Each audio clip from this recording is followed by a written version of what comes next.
My wife's exact words were when I pulled up, "What is this piece of shit?" It nearly caused a divorce.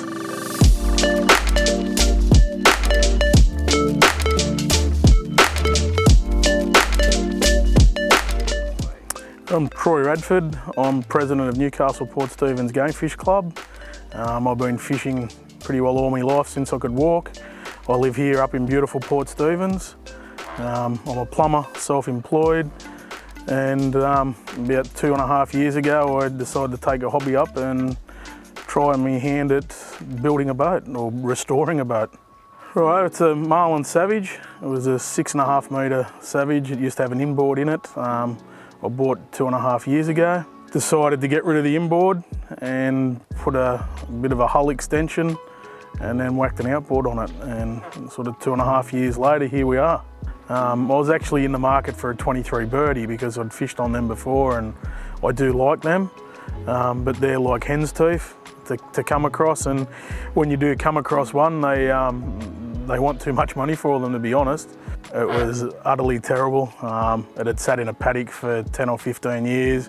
We knew it was needed a fair bit of work, but yeah, as we got into the project, we realised that it was a lot more than what we expected.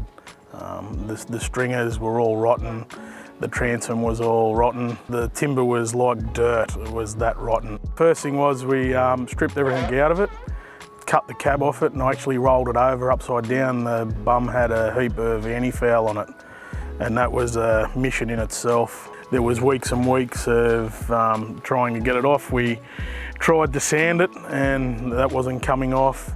In the end I found a product peel away, and it was upside down, and we put the paste on and you put a paper wrap on top of it and you let it sit for 72 hours, and then you come out and it allowed you to scrape it off. And then we gurneyed it. And then we started cutting the floor out and stripped the floor out, and then took all the stringers out. And then that's when we've gone, yes, this is going to be a lot bigger and a lot more work than ever imaginable. But yeah, so then from there, I come up with a bit of a design in what we wanted, and I made a template off the back and ended up doing a hull extension. So we've extended the hull 700 long.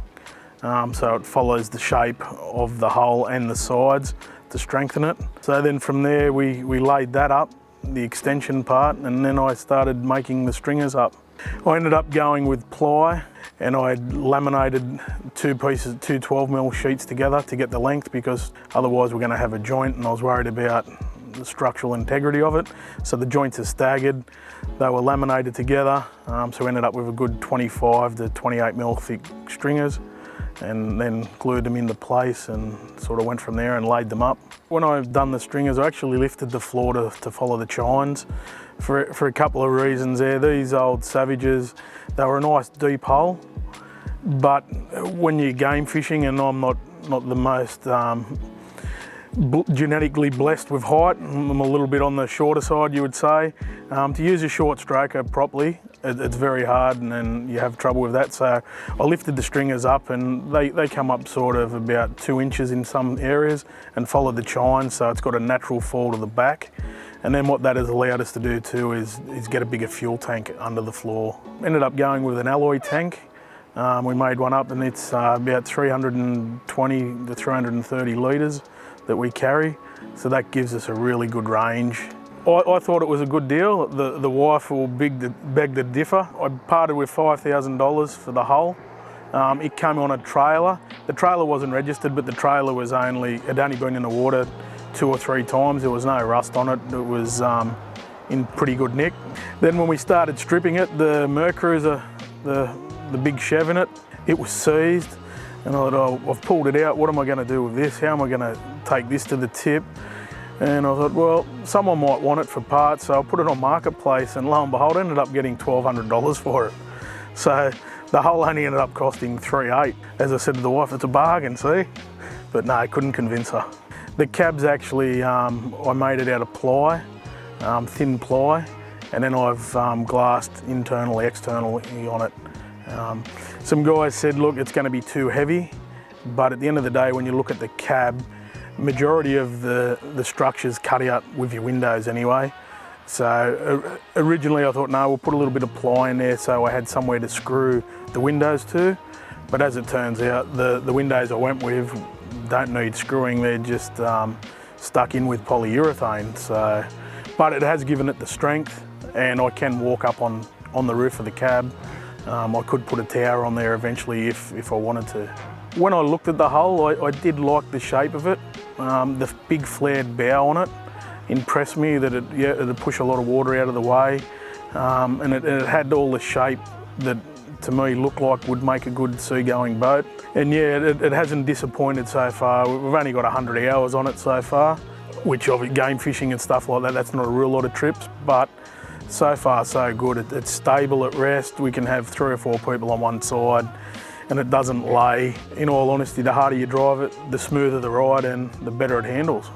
Yep, the hatch is original. The bunks up the front original, and I've still actually got the original cushions in there at the moment. Up the front here, we've got the cabin.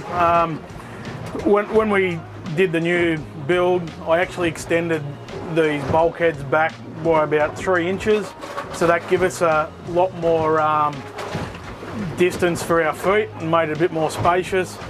As you can see, when you sit up, we've got plenty of headroom. We usually have our head down this end, our feet up there, and we quite easily sleep 2 people up the front.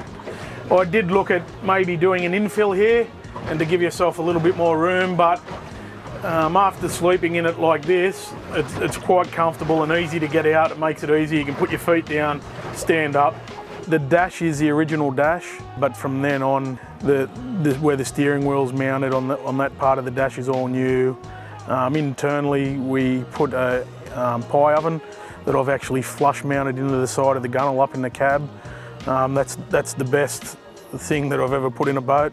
I ended up building a esky and glassed it in for the passenger seat. Righto, so the passenger seat, we decided instead of just having a box that's sort of to store more junk, thought we'll turn one into an esky. So we actually made an esky, got the foam, glassed it all up. It's actually 200 litres, so we usually fill that full of ice with the food and the beverages for the trip. And then we've made this other esky here, which is 400 litres, that's removable and it can move around. So as we catch fish, we transfer the ice and the fish over. So it gives us plenty of room to keep your fish cold and put it in layers. There's nothing worse than throwing fish on top of ice and not being able to layer it, or you've got to dig the fish back out to get to the ice. The seat that I've got in there, we built a box for the seat to sit on, and it's all storage underneath, and all our tackles kept in under there. The back of the transom's all been redone. They've got the live bait tank in the middle. We've got our batteries stowed away, both sides, either side with switches. And we've actually got a loop through the top. So when we're deep dropping with our electric reels, our connections will go in and over to the batteries, and they're not in the way. You're not tripping over them. In the floor here, this is where we've got the live bait, the bilge pump. All the water drains down the floor waste.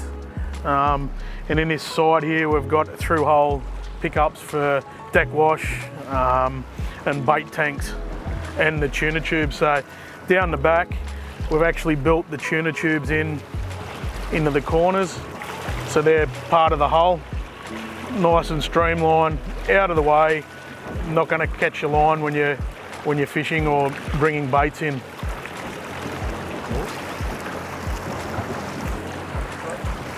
It was a toss-up between the Suzuki or the new Mercuries. I looked into the new Mercuries and I did like them, and they're substantially lighter, and I thought that'd be the go. And I do know a bloke who's got one, and they're really fuel efficient.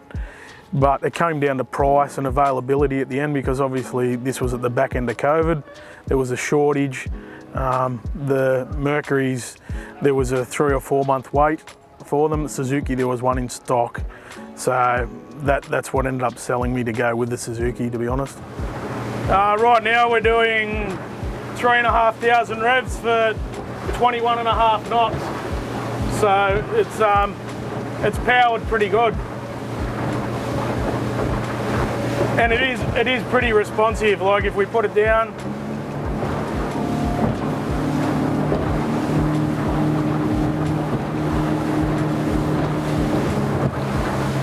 so we come back to, we're doing 4,000 revs, just under 26 knots,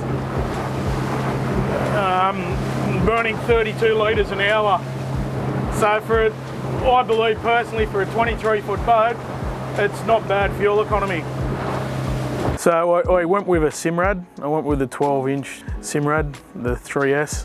I've had them before. I do like them. They're easy to use, they're simple, but give you a really good picture and identify the fish. And we went with a 1 kilowatt 275 high-low wide transducer. Obviously for the marlin fishing, it's probably the pick, and it does the job out there deep dropping. It will find the bottom. And at the moment I'm running a Lowrance 12-inch HDS for me chart plotter. I stayed away from the Thermalite. I know people rate it and they rave about it. A couple of reasons. One, again, during COVID, it was very hard to get hold of and very expensive. And then I looked at it and thought, well, if you ever have to screw into it or do anything to it, you got to put backing washers and stuff like that. So the way I looked at it, if you use ply and you seal it properly and everything's fully glassed and sealed, it lasted 30 years before. If it's done even better this time, you're going to get another 30 or 40 years, and it's not going to be my problem. It might be my kid's problem or my grandkid's problem, and they can get itchy. All the resin I used was vinyl ester. I went with the vinyl ester instead of the poly because of that waterproofing property, stronger, and it works a lot better. It is a bit dearer. The paint, I ended up going with a Norglass product, a 2-pack polyurethane. That in itself was interesting, spraying it in a shed that you just spent 18 months, 2 years grinding, and the dust, so it took weeks of blowing the dust out and vacuuming dust out, and yeah, but we got there with it. What people need to realise is that it's so time consuming. I knew it was going to take a lot of effort and a lot of time, but I didn't realise to the extent. So it was 2 years I worked on this every afternoon after work for 2 and 3 hours, sometimes 4 hours a night, and then every weekend. The materials themselves were a bit pricey, but that wasn't too bad. The thing that really surprised me in the project was when it come time to fit out, I did underestimate what that would cost. Every time you turn around to buy something decent, it's hundreds of dollars. I ended up putting the original rod holders back in. It really, that's the part that blew out that I underestimated, but I would have, and I haven't added it up properly yet, and I don't know if I want to because I could end up single and divorced, but I would imagine around the 60 to 65 is what I've spent. But that doesn't take into my time. If you added up the time that I've spent, yeah. the dust that come out of my shed was ridiculous. Every now and then I'd wait till a windy day and I would start the big blower up and leaf blower, and I'd open the big barn doors in the shed and I'd blow the dust out, and it was like a bushfire going into the street. There was dust everywhere. So there was a lot of scratching going on in the street. It's Itchy-Scratchy, so it's all in the name. We come up with a couple of other names, but at the end of the day we've gone, nah, there's been that much scratching going on, that's what it's going to be called.